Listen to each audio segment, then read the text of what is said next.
بسم اللہ الرحمن الرحیم۔ کشمیر ڈیجیٹل کے ساتھ میں ہوں سید عارف بہار۔ ناظرین، آج ہمارے ساتھ موجود ہیں آزاد کشمیر کی ایک متحرک، فعال، سیاسی اور سماجی شخصیت عزیر احمد غزالی صاحب، جو ایک تنظیم پاسبان حریت کے سربراہ بھی ہیں اور آزاد کشمیر کے نوجوانوں سے اور یہاں کی سیاسی حرکیات پر وہ بڑی گہری نظر رکھتے ہیں۔ ان سے آج گفتگو کریں گے۔ عزیر غزالی صاحب، بہت شکریہ آپ کی تشریف آوری کا۔ عزیر صاحب، آپ کی ایک تنظیم بھی ہے اور بڑا متحرک آپ نظر آتے ہیں، سوشل میڈیا پہ بھی نظر آتے ہیں، اخبارات میں بھی نظر آتے ہیں، فیلڈ میں بھی آپ نظر آتے ہیں، تو کیا سمجھتے ہیں؟ نوجوانوں کے ساتھ آپ کا رابطہ بھی ہے، تو آزاد کشمیر کے نوجوان کے جو جذبات ہیں وہ کس زاویے سے آپ ان کو دیکھتے ہیں، وہ کیا ہیں، اور کیا آپ سمجھتے ہیں کہ یہاں کی جو قیادت ہے، یہاں کی جو سیاسی جماعتیں ہیں، وہ ان جذبات کو ایڈریس کر رہی ہیں، ان کے مطابق چل رہی ہیں، پالیسیز بنا رہی ہیں؟ بسم اللہ الرحمن الرحیم۔ بہت شکریہ جی آپ کا عارف بہار صاحب۔ آپ نے جو کوسچن کیا، جو سوال کیا، یہ بہت ہی عام سوال ہے، اور اس پہ جو تحقیق میں کر سکوں، جو کچھ میں نے دیکھا ہے وادی نیلم، وادی جہلم میں اور آزاد کشمیر کے دیگر علاقوں میں، مظفر آباد میں، آزاد کشمیر کے نوجوانوں میں اللہ تعالیٰ نے بہت زیادہ صلاحیتیں رکھی ہوئی ہیں، باصلاحیت نوجوان ہیں یہاں کے، اور ریاست کے ساتھ، اپنی دینی اقدار کے ساتھ ان کا ایک بہت ہی گہرا تعلق ہے الحمدللہ۔ لیکن میں یہ سمجھتا ہوں کہ بیس کیمپ کے اندر جو ایک جمود کی کیفیت آپ کہہ لیں، اس کی وجہ سے نوجوانوں کی جو صلاحیتیں ہیں وہ منجمد ہیں، وہ نکھر کے باہر نہیں آ رہی۔ آپ دیکھ رہے ہیں کہ کس طرح سے یہاں پہ جو مختلف ایشوز یہاں پہ آزاد کشمیر میں آئے روز سامنے آتے ہیں، عوامی مسائل جو سامنے آتے ہیں، اس کی وجہ سے جو نوجوان ہے وہ تذبذب کا شکار ہے۔ پھر تحریک آزادی کشمیر کے حوالے سے بھی نوجوان جب 2003 تک کی کشمیر کی تحریک کو پڑھتا ہے، دیکھتا ہے، وہ لائن آف کنٹرول کے پار کے لوگوں کے مشکلات، ان کی تکلیفوں کو، ان کے مصائب کو وہ پڑھتا ہے، تو وہ ایک طرح سے تذبذب کا شکار ہوتا ہے، اضطراب کی کیفیت میں وہ مبتلا ہوتا ہے کہ وہاں پہ کیا ہو رہا تھا، کیوں ہو رہا تھا، اور اب کیوں نہیں ہو رہا۔ اور جو بیس کیمپ کا رول ہے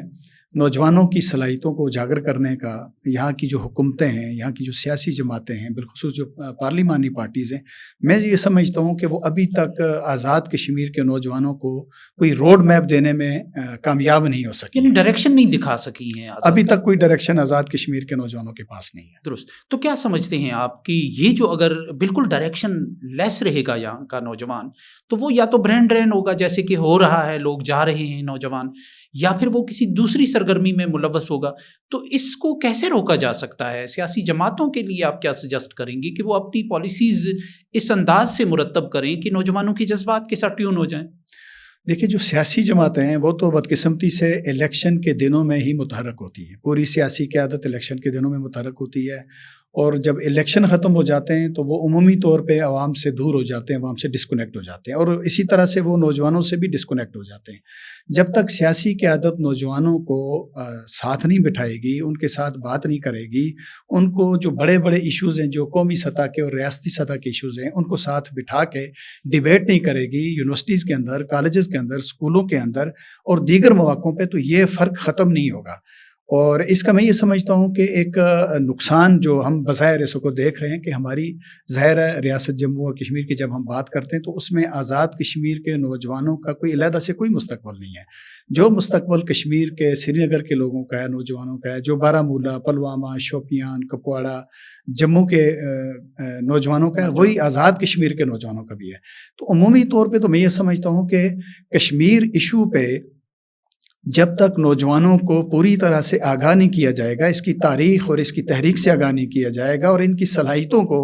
کشمیر کاز کی طرف نہیں موڑا جائے گا، تو اس کے علاوہ تو آپ کوئی ایسا مزید کوئی کام تو نہیں ہے۔ آپ ایک تو انفرادی طور پہ اپنے فیملی کے لیے، اپنے گھر کے لیے، اپنے خاندان کے لیے تو نوجوان بہت کچھ کرتے بھی ہیں اور کر بھی رہے ہیں اور آگے بھی کریں گے، لیکن بحیثیت مجموعی نوجوانوں کو مسئلہ کشمیر کے ساتھ جوڑنے کی ضرورت ہے، تاکہ ان کی جو صلاحیتیں ہیں وہ عالمی سطح پہ نکھر کے سامنے آئیں اور وہ اپنا اس بڑا قومی کاز کے لیے، ریاست کے لیے کوئی اپنا کردار ادا کر سکیں۔ تو تب میں سمجھتا ہوں کہ ایک مجموعی ہماری جو غالب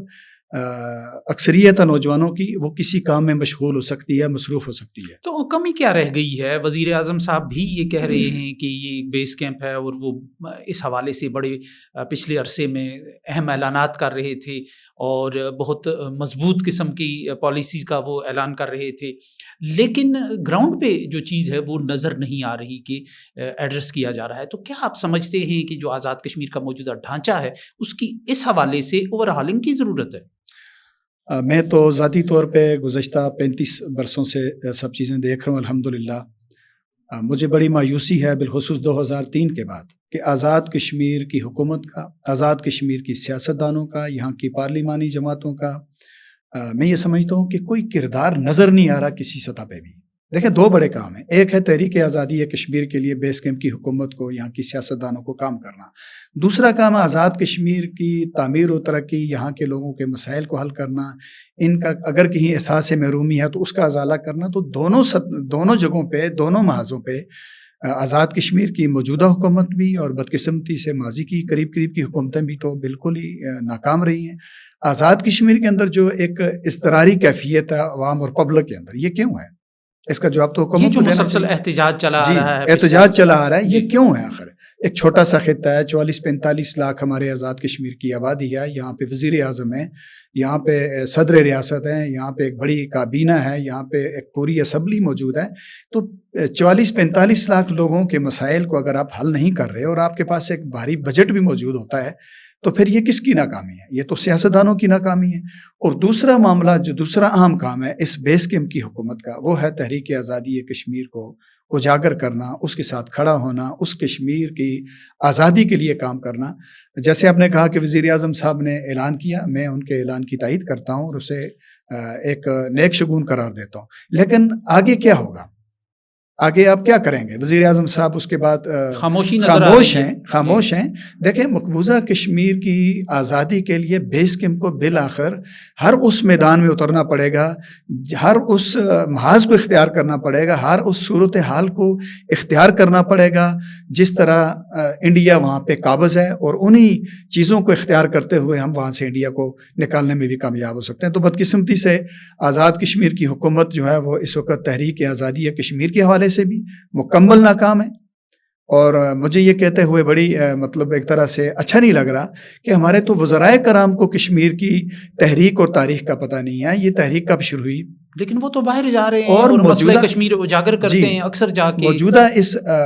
2 دہائیوں میں جب سے لائن آف کنٹرول پہ باڑ لگ گئی، اس کے بعد وہاں پہ کیا کیا ہو رہا ہے، ہمارے بدقسمتی سے ایک غالب اکثریت وزرائے کرام کی ممبران اسمبلی کے مسئلہ کشمیر کے حوالے سے تو نابلد ہیں۔ اس لیے میرا خیال یہ ہے کہ نہ تو ہم مسئلہ کشمیر میں کوئی پیش رفت کر پا رہے ہیں، بیس کیمپ کی حکومت، یہاں کی ہماری سیاسی جماعتیں، اور نہ ہی آزاد کشمیر کے لوکل جو ایشوز ہیں، عوامی جو مسائل ہیں، ان کو حل کرنے میں کوئی ہمیں تدبیر نظر آ رہی ہے۔ درست۔ تو کیا سمجھتے ہیں آپ کہ اب چونکہ کشمیر کی بات ہوئی ہے، ناظرین، عزیر غزالی صاحب ہمارے مہمان تھے، ان سے ہونے والی گفتگو آپ کی نظر ہے، اس کے ساتھ ہی اجازت دیجیے، اللہ نگہبان۔